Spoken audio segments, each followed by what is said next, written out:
Okay, so this is the site that I go to.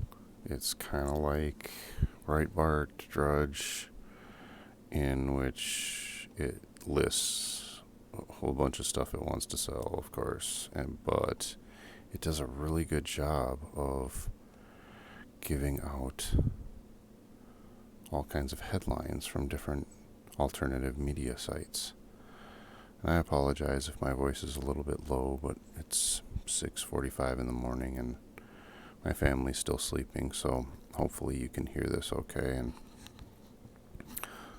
um, it gets the point across. So I've been watching this since it really became um, a concern as far as this coronavirus is.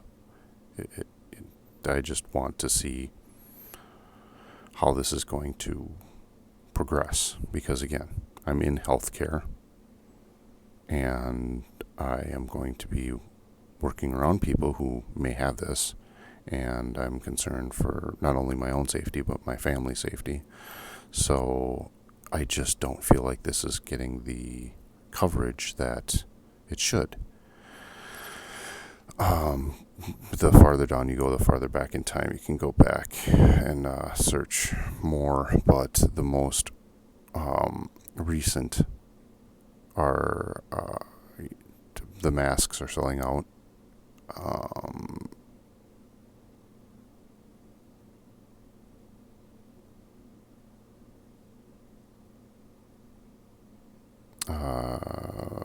they talk about which I doubt we'll hear this in the mainstream media. So, National Biosafety Lab is the only lab in China designated for studying dangerous pathogens like SARS and Ebola.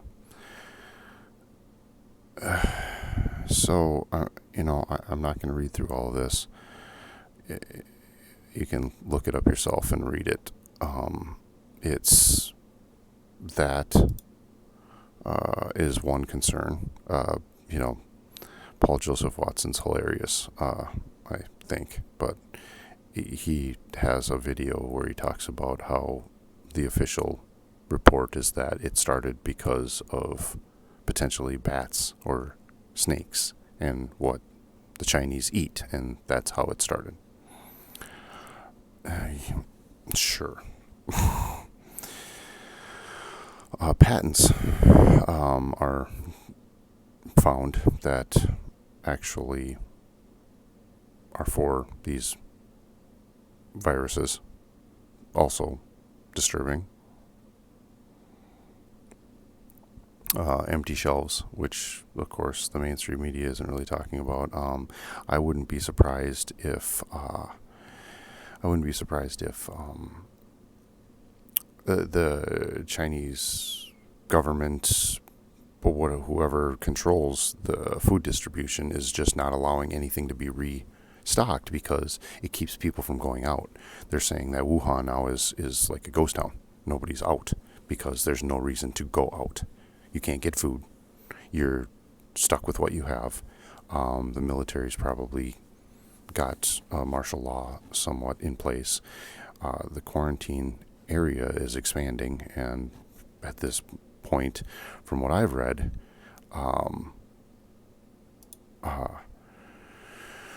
we have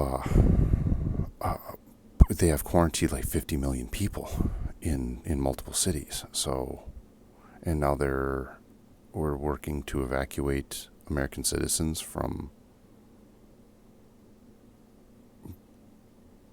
Shanghai or Wuhan. So again, evacuation. They're shutting the place down. They're building 1,000+ bed hospitals in days. What are we not being told here?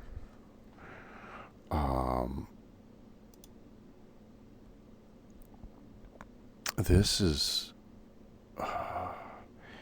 is one I encourage people to read just because if it's true, it is really horrifying. I don't know the legitimacy of this guy. I've read plenty of his stuff, and there's been plenty of stuff that he has provided that is really difficult to verify. Supposedly he's an insider, so he talks about how he worked with the FBI for 15 years, Joint Terrorism Task Force. I mean, supposedly this guy is legit, but again, anybody on the internet could be quote unquote legit, and you just, who knows if they actually are or not. I get really concerned because there is videos surfacing now that are coming out, and I won't even play it because this person is speaking Chinese, and I don't know Chinese or Mandarin. And I can't read this stuff, but if they've got the translations, if the translation is legitimate, I didn't do that work. So I'm just telling you that there is a lot of fear and a lot of underreporting of actually what's happening over there. The official numbers that are coming out are not accurate. They're not legitimate. They're way underreporting, and they're probably underreporting the official numbers, but they're far underreporting the actual numbers because they don't have the ability to test this many people in this amount of time. So there are reports of doctors people in the hospitals are dying, even healthcare workers. There's reports of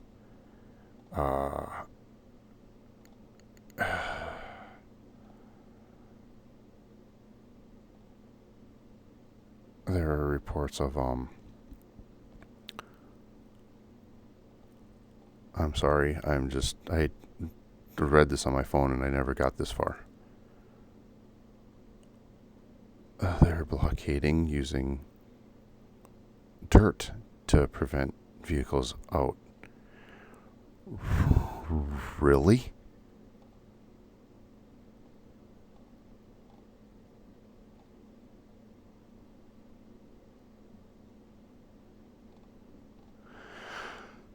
Yeah, I never got this far down. 50,000 troops.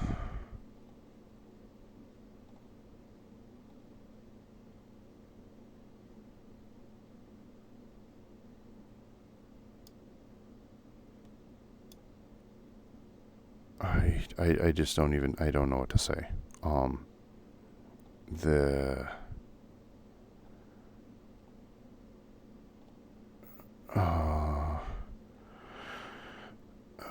Yeah, I lost my train of thought. I'm so sorry.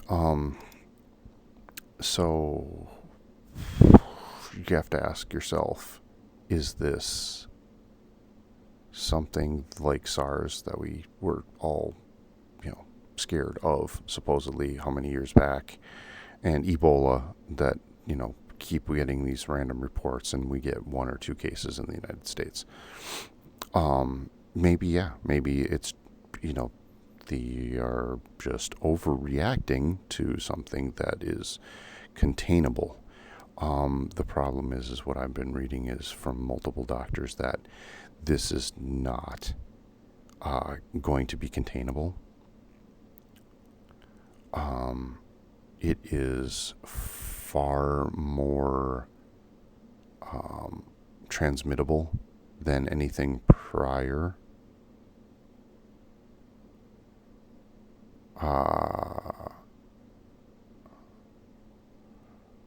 This is the one. I think he talks. Yeah, this is this Dr. Eric. Yeah, I don't even know how. I'm not.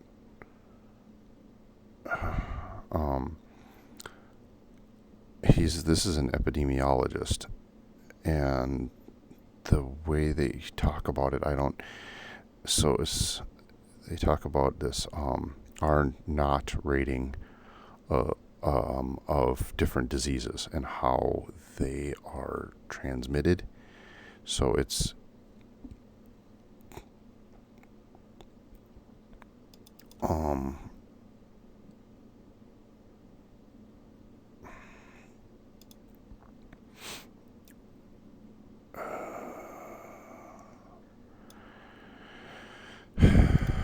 I just I don't even like to say too much because I like to let the alternative media speak for itself, and of course little to none of this is being covered on mainstream media yet.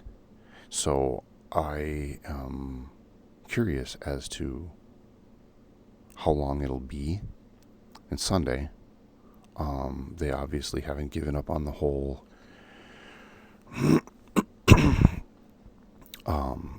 impeachment focus. So that's going to be the focus for the rest of today, I'm guessing. The only way that this is going to start to get more mainstream media attention is if we start seeing major outbreaks in the United States. So we've got multiple different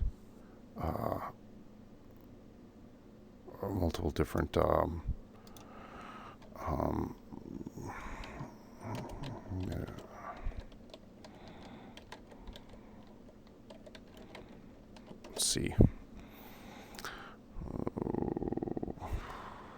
Oh, here we go. PBS. Look at that. Okay. Oh, that's in China. Well, that's handy for China. Let's see.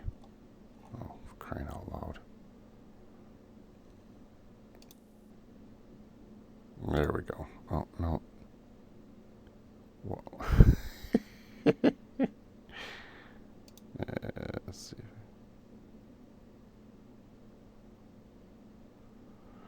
There we go. Okay. So that's not very updated, is it? I mean, we just saw on CNN, New York Times. Let's see if this is updated today, supposedly. Let's see here. That's China, United States. No, confirmed in the United States. And they have several more that are suspected. So, of course, they're not going to list the suspected cases because it's unofficial. The problem with this is that if this is what they say it is, where it's flu-like and it can be transmitted before people even have symptoms, it could be all across the United States already.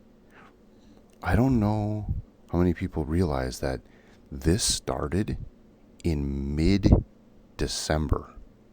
It is now the end of January. The incubation of this is 5 to 10 days, what they say. Probably as high as 14 days as far as how long somebody can be contagious. So if people are contagious for 7 days before they really get symptoms or significant symptoms like needing to go to the hospital symptoms, these people are passing it to everybody around them for days before they end up in the hospital themselves. So we won't know how many people have this for another week, 2 weeks. We will not know how bad this will become in the United States for another probably month.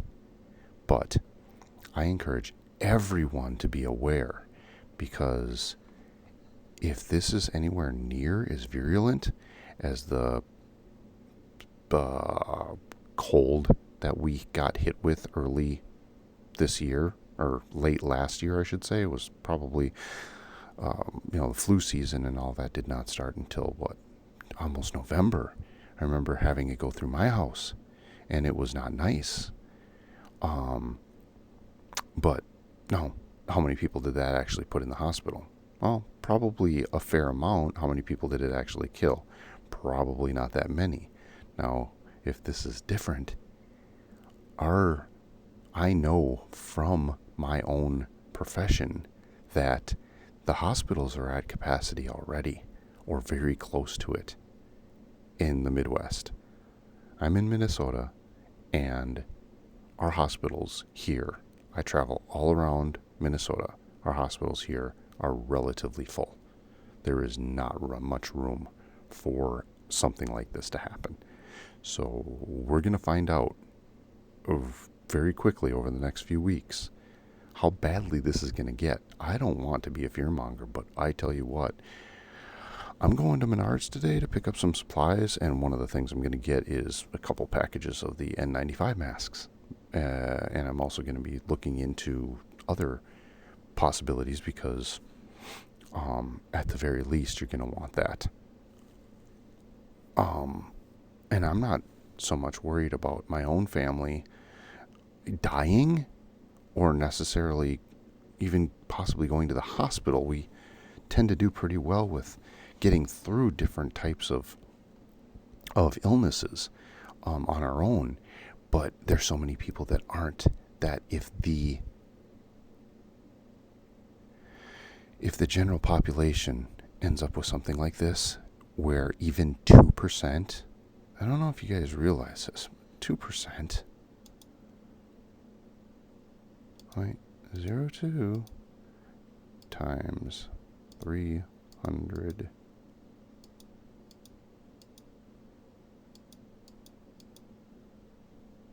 $300 million people in the United States. If 0.2%, or 2%, sorry, 2% of people die from this, let's just say only half of the entire population of the United States ends up with this. That is still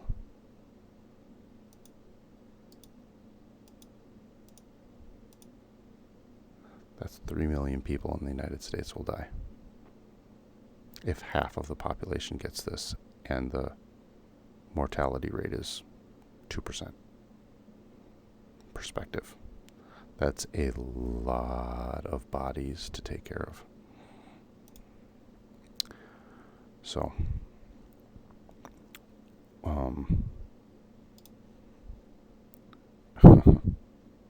I am not a fear porn type of guy. I mean, I pay attention to a lot of very dark news, and most of it I just blow off because it's like, well, it's not really going to go anywhere. But look at the Iran situation. I mean, that was supposed to be, what is Iran going to do? We're going to have all kinds of people, activated in the United States, and there's going to be terror attacks, and we're going to go to war, and it's going to be a nuclear war, and wait, what? Nothing. We see nothing. So, I mean, how many times has that happened over the last 5-10 years?